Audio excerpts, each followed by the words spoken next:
Are you seeing the error the action can't be completed because the file is open in System or another program when trying to delete or rename a file?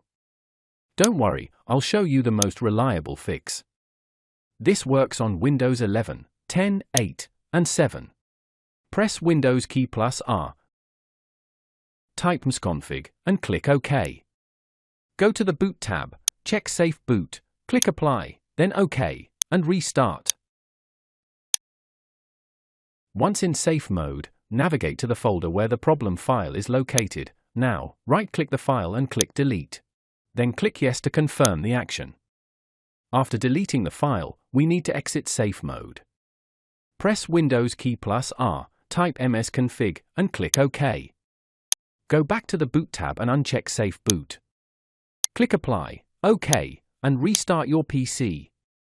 That's it. I hope this tutorial helped you. Also check the pinned comment for more solutions. Thanks for watching.